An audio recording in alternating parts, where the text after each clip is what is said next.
Well, soon after Russia's full-scale invasion of Ukraine, a couple of years later, they had started sanctioning this shadow fleet of oil tankers and adding to the existing sanctions on tankers transporting Iranian oil, Venezuelan oil.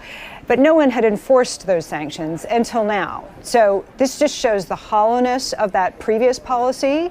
You could blacklist these tankers, but they could still sail fairly freely on the high seas. And the U.S. has taken dramatic action to stop that.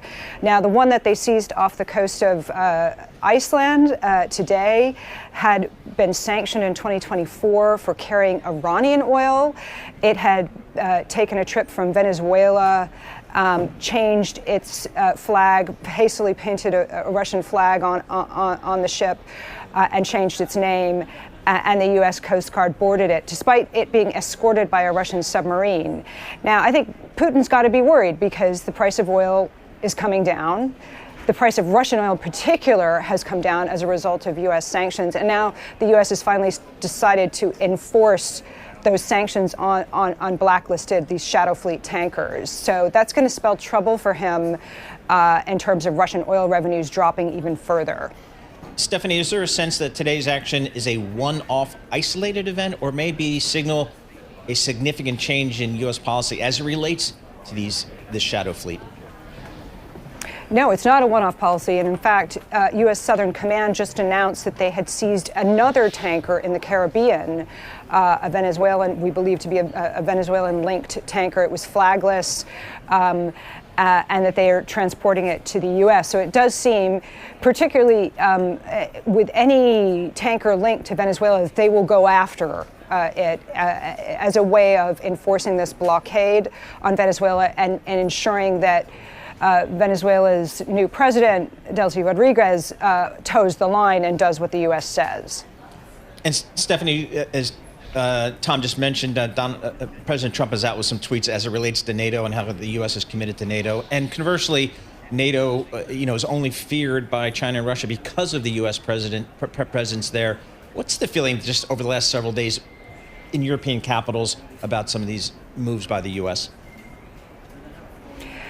Well, the U.S. operation to take out Maduro and take him to the United States has set off this whole debate over whether or not the U.S. will do the same with Greenland. Trump has talked about taking Greenland in his first term. The talk returned, particularly in the light of the operation in Venezuela. And there's the concern in European capitals was such that you had this joint statement by European leaders saying that they stand with Denmark and want to ensure the independence of Greenland. Now, Marco Rubio, the Secretary of State, told lawmakers that the U.S. was not considering military action on Greenland, that they were looking to buy Greenland. I mean, the whole thing makes very little sense. There's an existing U.S. base in Greenland. The Danish officials have said they are open to the U.S. establishing additional bases, to exploring mining developments and the like. So there's no real reason for that. It would throw NATO into an existential crisis if they did do any military action there. Joining us from London, Stephanie Baker, with us, a wonderful book, Punishing Putin, as we look at the news of the morning. Scarlett Fu and Paul Sweeney will drive this story forward here in the coming hours. A few more minutes with Ms. Baker. Stephanie, Elizabeth Economy has a brilliant essay in the New Foreign Affairs out just days ago on the Arctic Ocean. I would say most Americans listening and watching right now are as ignorant about the Arctic Ocean as I am. I mean, it was Ice Station Zebra a million years ago. Yep. I think Sean Connery was in the movie. With all of your work, Stephanie Baker, inform us of what the Arctic Ocean means tangentially to China and specifically to Russia.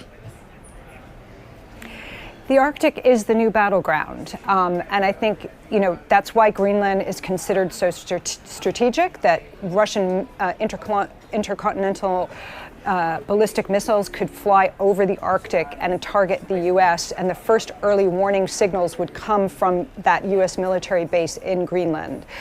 Obviously, with climate change, the Arctic is opening up. It's more passable in the summer months. China wants to get in on the action as well.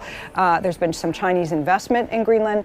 So, this is definitely the new battleground. And, I think there's a belief in the Trump administration that they need to beef up and get a bigger presence on Greenland, whether that's through acquiring it or maybe just doing some sort of security cooperation agreement.